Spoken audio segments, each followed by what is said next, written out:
자, 오늘은 우리가 우상을 버리고 하나님만 섬겨라 라는 제목으로 오늘 본문 말씀 우리가 함께 살피면서 우상 숭배에 대해서 우리가 좀 점검하고 이 우상을 깨뜨리고 온전하게 우리가 주님을 섬기는데 헌신하는 시간이 되기를 바랍니다. 이 방금 우리가 읽었던 본문에 보면은요, 우상 숭배자들이 얼마나 허망한가, 그들의 열심, 그들의 수고, 이렇게 아무리 수고하고 열심을 낸다 하더라도 우상 숭배는 결코 정당화될 수 없다라고 하는 것을 그 이사야 본문 말씀을 통해서 우리가 알 수 있습니다. 결국에 우상 숭배하는 자들의 결말은 어떤 거냐? 수치를 당하고 그리고 결국은 멸망받게 되는 것입니다. 아브라함을 부르셨어요. 너는 너의 본토 친척 아비집을 떠나라. 우리가 이 말이 얼른 이해가 안 돼요. 아니 아버지를 떠나란 말이야? 고향을 떠나란 말이야? 그렇게 이해되지만 이 말씀의 본래적인 의미는 뭐냐? 아버지가 대대로 우상 숭배하는 사람이었던 거예요. 그 우상을 숭배하는 땅에 있었던 거예요. 그들이. 그래서 아브라함으로 하여금 그 우상을 떠나라는 말입니다. 우상 숭배하는 땅을 떠나라는 것입니다. 어디로 가라? 내가 내게 지시할 땅. 땅이 중요한 게 아니라 하나님께서 지시하는 곳. 그곳으로 가라고 말이죠. 하나님이 주인된 곳. 하나님의 말씀이 살아있는 곳. 그곳으로 아브라함이 길을 떠나게 되는 거죠. 이게 믿음의 역사의 시작입니다. 여러분, 이스라엘 백성들을 이집트로부터 하나님께서 구원해 내셨어요. 왜 이집트는 안 되는 거예요? 살면 안 되는 땅입니까? 이집트의 문제가 도대체 뭐인 거예요? 왜 우리는 이집트에서 탈출해야 됩니까? 이집트는요, 온갖 우상들이 있는 곳이었다고 말이에요. 우상의 땅. 모세가 10개의 재앙들이 나옵니다. 그 재앙이라고 하는 것은 다 우상들을 향한 하나님의 심판이었던 거예요. 우상의 땅. 온갖 피조물에게 다 이 신성을 주입해가지고 그게 신이다고 이렇게 했던 거. 신의 숫자를 헤아릴 수가 없는 그 땅이 바로 이집트 땅, 우상숭배의 땅이었던 것입니다. 이스라엘 백성들이 들어가는 가나안 땅이 있어요. 그 가나안 땅에 7 족속이 있었습니다. 그 7 족속을 완전히 멸해야 되는 이유는 또 뭐였어요? 그들이 우상 숭배했기 때문입니다. 사실 우상 숭배하지 않은 곳이 없어요. 우상 숭배하지 않은 사람들이 없고, 하나님은 이 우상 숭배하는 이 인간의 문화와 땅에 우상이 없는 오직 하나님께만 영광 돌리는 땅, 그 하나님의 나라, 그것을 세우기를 원했고 건설하기를 원했어요. 애언자들이, 우리가 애언서 있잖아요. 구약 성경에. 바벨론 포로로 끌려가는 이 이스라엘 백성들이 왜 바벨론 포로로, 이집트에서 나왔던 사람들이 왜 다시 바벨론으로 포로로 끌려가느냐? 북쪽 이스라엘은 왜 멸망했느냐? 이 예언자들이 끊임없이 말했던 게 뭐냐? 우상을 버리라는 거예요. 우상을 떠나라는 것입니다. 그래서 예언자들의 싸움도 우상 숭배와의 싸움이었다, 이렇게 말할 수 있습니다. 그래서 이스라엘의 역사는 우상과의 싸움의 역사였다. 그러면 이 우상 숭배의 본질에 대해서 좀 우리가 이해하는 게 굉장히 중요할 거예요. 우상 숭배는 왜 시작했냐? 사실은. 그리고 이 우상 숭배의 본질적인 가장 중요한 의미 중에 하나가 도대체 뭐냐? 사실 우상 숭배라고 하는 것은 하나님을 믿지 않는 것을 말하는 게 아닙니다. 하나님을 믿어요. 그리고 하나님께서 기적을 행하시고 이적을 행하신다는 것도 다 압니다. 하나님의 능력에 대해서 부인하는 것도 아니에요. 그러면 왜 우상을 숭배하는 거죠? 여러분, 그런 하나님이, 그 능력의 하나님이, 천지를 창조하신 하나님이 지금 나와 함께 계시다는 것을 믿지 못하는 거예요. 여러분, 하나님의 존재를 부인해서 우상 숭배하는 게 아니고 하나님이 계시지만 그 하나님이 지금 우리와 지금 나와 함께 하시다고 믿어지지가 않아요. 그러니까 손에 만지는 것, 눈에 보이는 것을 만들게 되는 것입니다. 여러분, 이게 어디에 나오느냐? 출애굽한 이스라엘 백성들이 무엇을 만들었어요? 금송아지를 만들었어요. 출애굽을 해가지고 시내산 앞에서 하나님 앞에서 송아지를 만듭니다. 그 이유가 뭐예요? 하나님을 부인해서 금송아지를 만든 게 아닙니다. 하나님이 안 보이니까, 하나님이 안 느껴지니까, 하나님이 지금 우리와 함께 한다는 것을 믿지 못하니까 불안해서 두려워서 만든 것이 금송아지예요. 하나님을 따르고 싶다고 우상을 만들었어요. 하나님을 섬기고 싶어서 만든 것이 우상이었어요. 굉장히 이상하잖아요, 이게 우상 숭배가. 하나님을 섬기고 싶고 하나님을 따르고 싶지만 이들이 믿지 못했던 것은, 정작 믿지 못했던 것은 하나님이 지금 누구와 함께 계신다? 우리와 임마누엘입니다. 하나님이 우리와 함께 하신다. 이걸 잊어버리니까 우상 숭배에 빠지는 거예요. 하나님이 정말 나와 함께 계시나? 하나님이 정말 나를 사랑하시나? 몰라요. 이걸 모르면 어떻게 되느냐? 하나님과 분리된 느낌을 갖는 겁니다. 하나님이 계시더라도, 능력의 하나님이 계시더라도 나와는 떨어져 있어요. 그럴 경우에 마치 아이들이 엄마와 분리되면 두렵고 불안한 것 같이, 이 하나님이 나와 함께 계시다는 것을 믿지 못하면 뭐하냐? 사람은요, 두려움에 빠지는 것입니다. 미래가 두려워요. 그리고 죽을지, 무슨 일이 있을지 몰라요. 내가 죽을지도 몰라. 죽음에 대한 공포가 찾아오는 것입니다. 이상구 박사님 기억나실 거예요. 이분이 엔돌핀 박사님으로 유명했던, 예전에 유명했던 분이신데, 이분이 그 간증 중에 어떤 간증을 하게 되냐면, 이분은 미국에서요, 우리 한국에서 뿐만 아니라 미국에서 엄청나게 유명한 의사가 돼서 돈을 그냥 긁어 모았대요. 그래서 뭐 아파트, 보석, 뭐 요트, 뭐 남부러울 게 없었던 거예요. 그런데 이런 이분에게 한 가지, 어느 날 갑자기 두려움이 찾아왔어요. 나 이거 너무 좋은데, 세상이. 내가 모든 걸 다 가졌는데 나 이거 갑자기 죽으면 어쩌지? 그런 생각이 찾아왔다고 간증했잖아요. 배가 좀 아프면 이거 위암 아닌가? 본인이 의사니까. 이거 위암 아니야? 좀 잠이 안 오고 막 이렇게 피곤하고 그러면 나 혈액암 아닌가?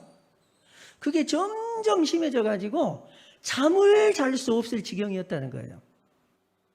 이제 지금 말로는 공황장애라고 하잖아요. 이런 게 두려움이 막 찾아왔는데 제어가 되지 않더래요.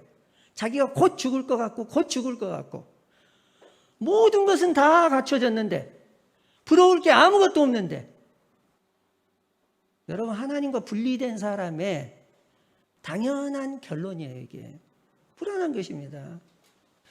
정말 희한한 것은 그렇게 좋은 대학을 나오고 가장 높은 권력을 가지고 있는 이런 사람들이, 돈을 엄청나게 소유한 사람들이 점쟁이 앞에 무릎을 꿇고 구슬하고, 이해가 안 되잖아요. 근데 잘 생각해 보세요. 이해가 되죠. 죽으면 어떻게 될 거예요? 그 권력은 뭐고, 그 부는 뭐고, 자기의 배경이라는 것이 한순간에 날아갈 텐데, 그런 두려움에 사로잡히니까 점치고 그 다음에 부적을 갖다 붙이고, 뭐 이 사람한테 물어봐서 또 안 돼요. 점쟁이를 말을 다 믿는 것도 아니야. 이 사람한테 물어보고 저 점쟁이한테 물어보고. 이 이상구 박사님이 굉장히 논리적인 분이었다고 하잖아요. 그 장모님이 자꾸 이 부적을 보내줬대요. 근데 항상 그거 찢어버렸어. 합리적이고 과학적이지 않으면 믿지 않는 이분이. 근데 이제 그런 두려움이 찾아오니까 어느 날 그 부적이, 쓰레기통에 있던 부적이 보이더래요. 논리적으로 이해할 수 없는데 저 부적 내가 찢어서 내가 혹시 죽으면 어쩔까? 그래서 그 부적을 지갑에 넣었다는 거 아니에요. 이 합리적인 분이 합리적이지 않으면 절대 믿지 않던 분이 두려움 때문에. 그래서 부적을 가지고 다녔다는 거예요. 자기가 얼마나 한심해요. 자기가 생각해도 그때 한심했다는 거야. 그런데 안 그럴 수가 없어. 뭔가를 의지해야 되니까. 사실은 이제 이분이 예수님을 의지하게 된 계기가 그겁니다. 어느 날은 내가 이런 종이 쪼가리 부적을 의지하느니 내가 그렇게 싫어했던 차라리 하나님을 의지하는 게 더 낫겠다. 그래서 이분이 이제 신앙을 하게 되는 기회가 생기는 것입니다만은 여러분, 사람이 얼마나 나약한 거예요. 하나님과 분리되어 있는 사람이 겪는 것이 뭐냐? 두려움이에요. 죽음에 대한 두려움, 미래에 대한 불안감. 여러분, 예수님의 이름이 뭐예요? 임마누엘이라고 하셨잖아요. 하나님이 우리와 함께 계신다.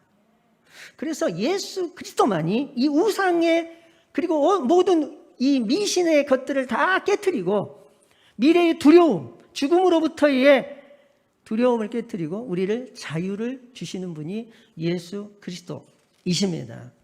아멘. 사람들은요, 왜 우상숭배를 하느냐?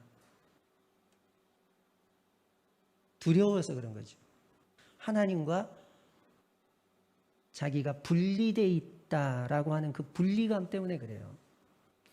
그러나 성경은 말합니다. 이스라엘 백성을 언제 하나님께서 떠난 적이 있었나요? 언제 하나님께서 이스라엘 백성들을 버린 적이 있었나요? 항상 이스라엘 백성들 가까이 함께 동행하셨던 분이 하나님이셨어요.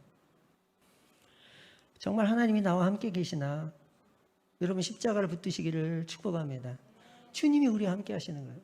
내가 실수하고 심지어 내가 죄를 지었을 그때조차도 우리가 기억할 것은 나를 용서하시고 나를 떠나신 적이 없는 하나님.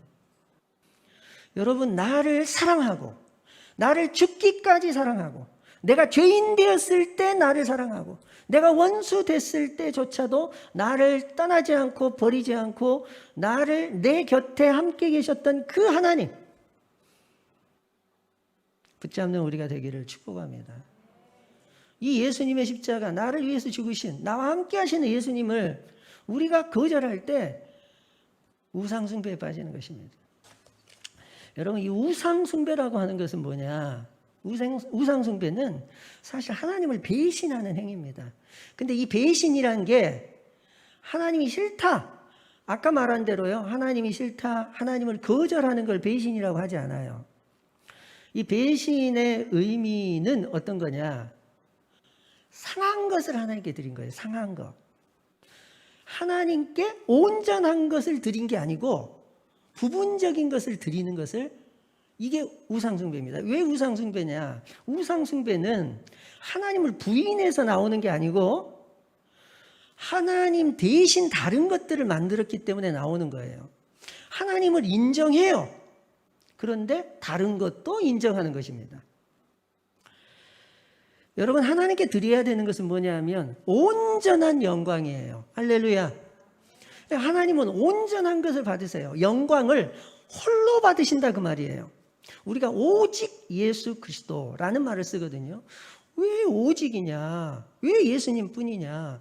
예수님은요, 영광을 홀로 받으세요. 완전한 영광을 취하신다 그 말이에요. 부분적인 영광이 아닙니다. 그런데 하나님을 형상으로 바꿔버리면 어떤 일이 생기느냐?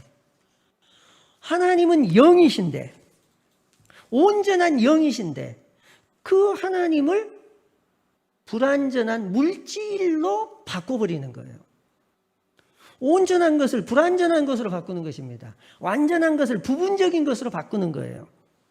무궁하신 하나님을, 영원하신 하나님을 나무 조각이나 돌, 황금 조각 같은 것으로 만들어버릴 때 그게 하나님의 영광에 스크래치를 가져다 주는 거예요.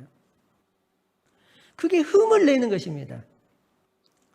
여러분, 이 사람들이요, 심지어 이 절에서 있는 불자들도 거기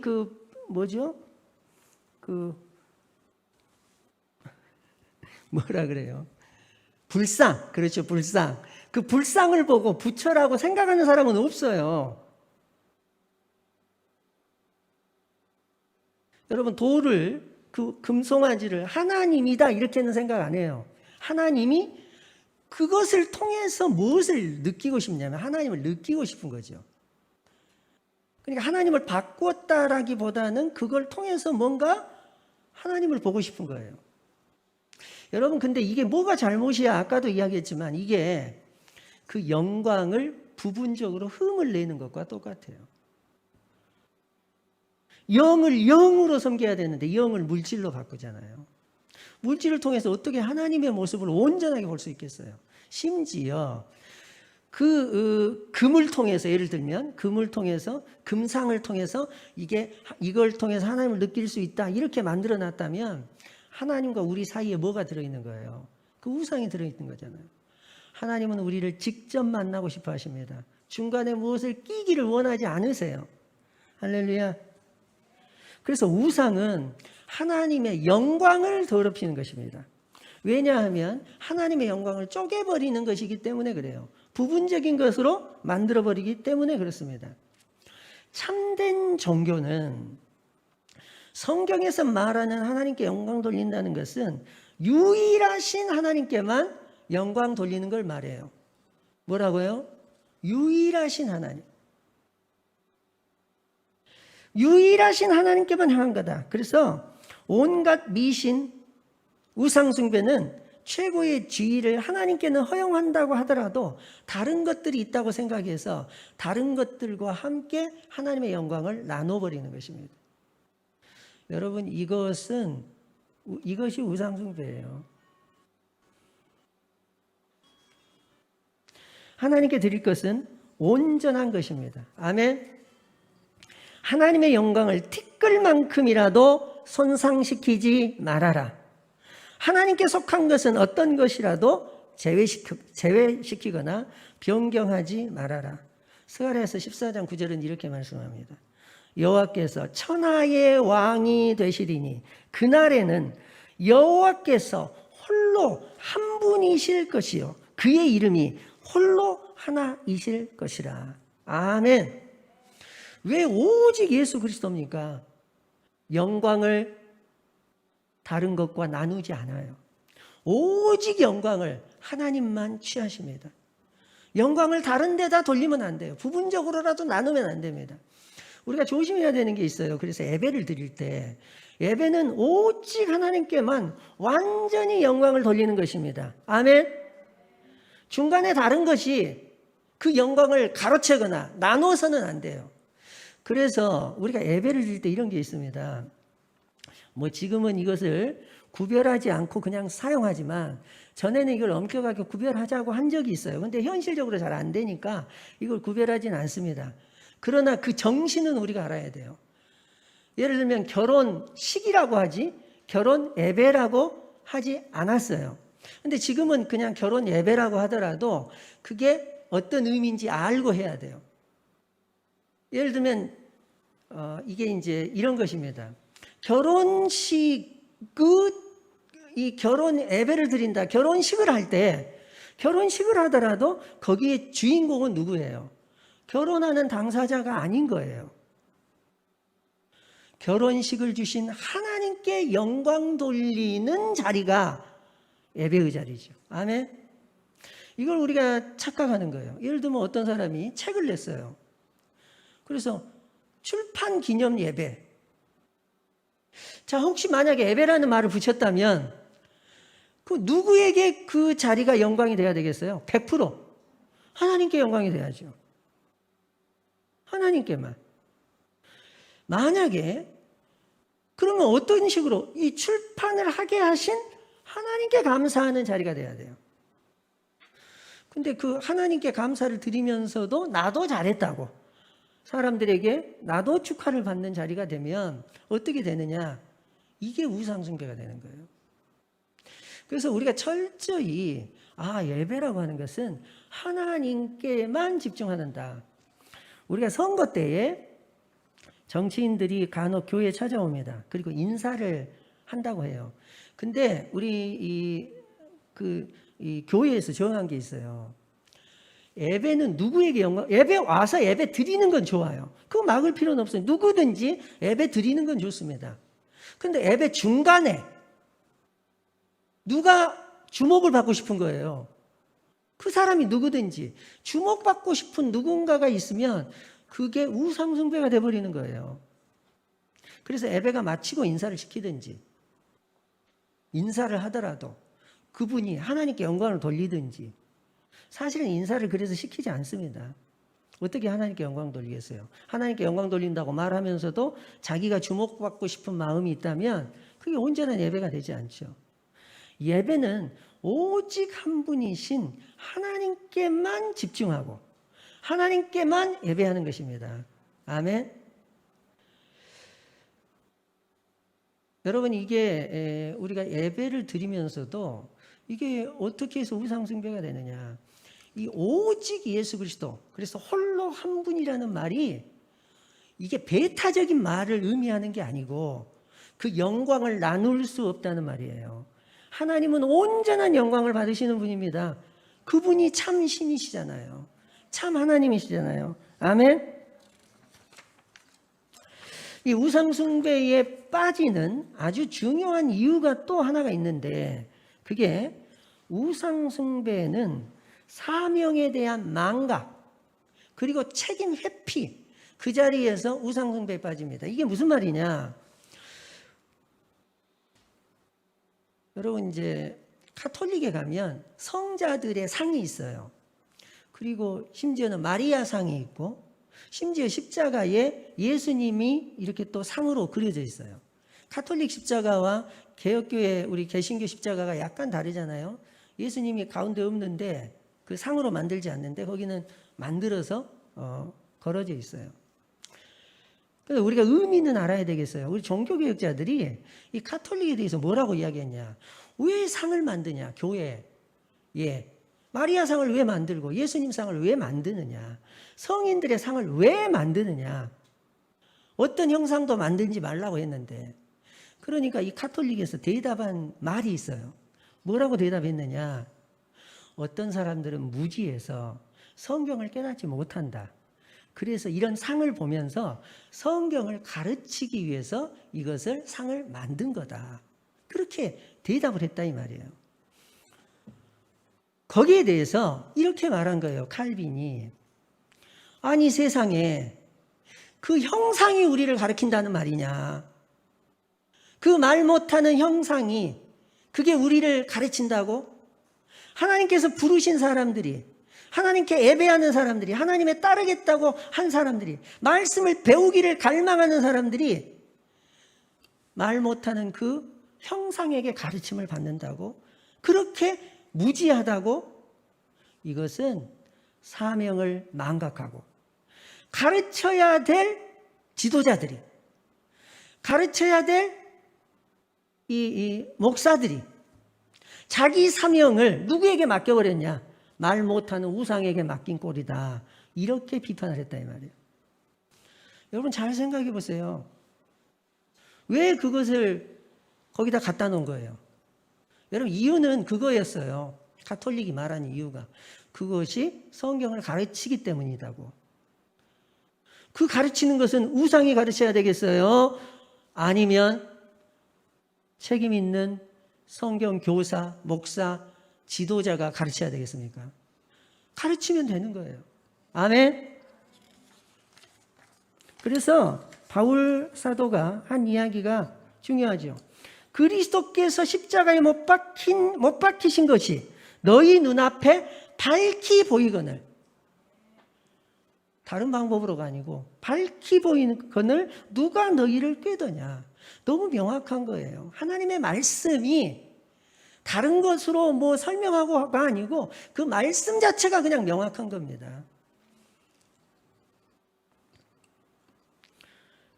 여러분, 우리가 이 우상 숭배를 이렇게 생각하면서 이렇게 생각할 수 있어요. 우리가 우리 자녀들을 누가 가르칩니까? 우리가 가르치는 거예요. 여러분들이 이 부모가 교사가 되기를 축복합니다. 그리고 그 부모를 돕는 멘토들이 있기를 축복합니다. 우리 청년부 그래서 멘토로 여러분들이 지원을 해주라고 했어요.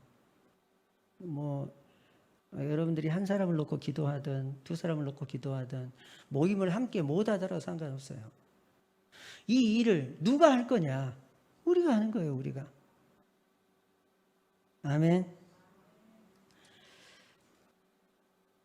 청년부 멘토 여러분들이 꼭 지원해 주시기를 바랍니다. 지금 이제 아동부 교사, 청소년부 교사가 있는데 청년부는 이제 다 컸다고 해서 그냥 부장님 혼자서 맡도록 했는데 이게 교사까지는 아니어도 뭔가 청년들을 위해서 기도하는 우리 멘토들이 있어야 되겠다. 그래서 서로 평소에도 식사라도 할 수 있고 기도 제목이라도 물을 수 있고 그래서 어른들하고 청년들이 이렇게 후원자의 관계로 또 친구의 관계로 연결되면 좋겠다. 그래서 여러분들에게 멘토로 지원해 달라고 말씀한 것입니다. 우리가 해야 되는 사명. 그래서 여러분들이 주일학교 교사든지 청소년부 교사든지 청년부 멘토든지 누군가를 가르치는 사명을 멈추지 않기를 축복합니다. 우리가 서로를 가르치지 않으면 그것은 저절로 배울 거다. 그리고 이제 카톨릭은 그 신부들이 해야 되는 그 일을 그냥 상을 세워놓고 저거 보면서 배워라. 그게 우상숭배가 되는 것이다 그 말이에요.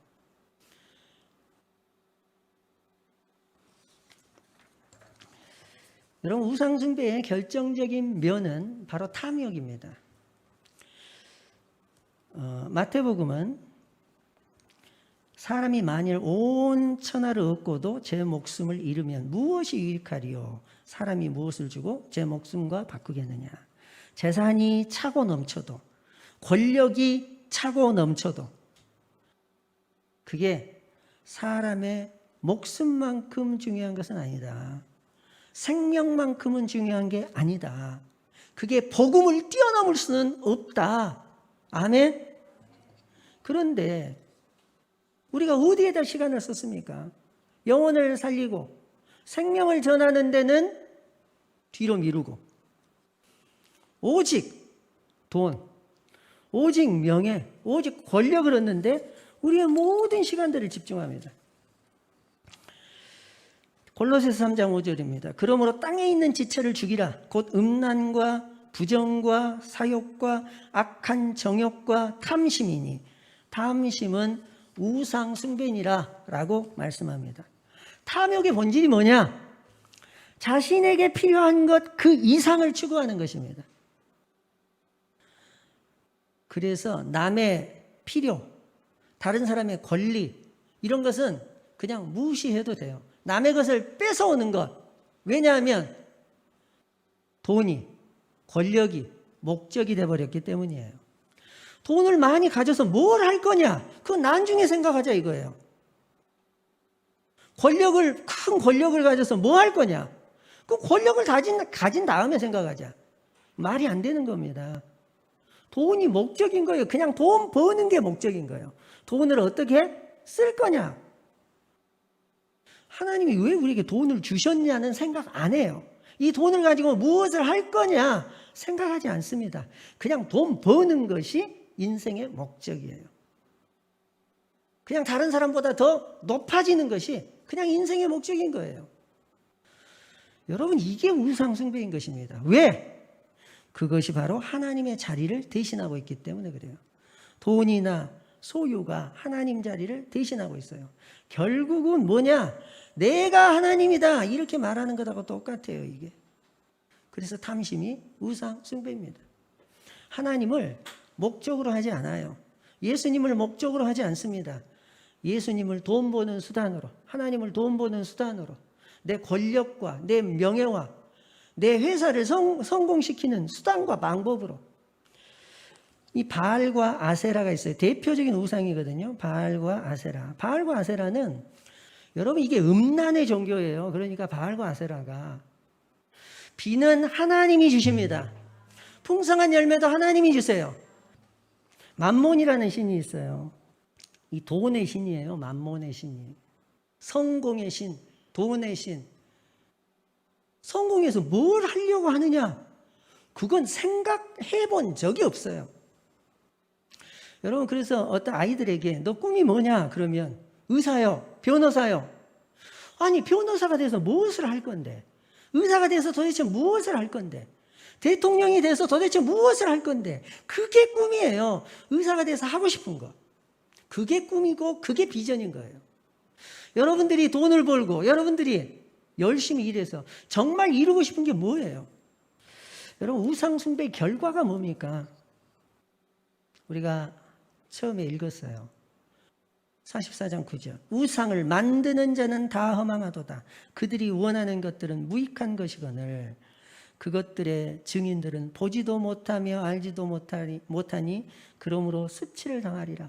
우상을 만드는 사람, 우상을 섬기는 모든 사람이 허망하고 심판받게 되고 구원을 받지 못하고 자기들이 지금 무슨 짓을 하고 있는지조차 알 수 없더라. 그렇게 성경은 말씀합니다. 하나님의 영광을 그 무엇하고도 나누지 마십시다. 오직 하나님께만 영광을 돌리는 우리가 되기를 축복합니다. 아, 하나님이 나를 사랑하시는구나. 나를 향한 선한 계획을 가지고 계시구나. 나의 죄를 용서해 주셨구나. 나에게 사명을 주셨구나. 성경은 끊임없이 이야기하잖아요. 내가 너를 떠나지 않겠다. 염려하지 말아라. 두려워하지 말아라. 오직 예수님만 예배하며 오직 예수님만 섬기는 우리들 되기를 축복합니다. 예수님께서 주신 십자가의 은혜 날마다 기억하고 예수님께서 주신 사명, 그 사명 가운데 세워져가는 우리 해돋는 교회 모든 성도들 되기를 축복합니다.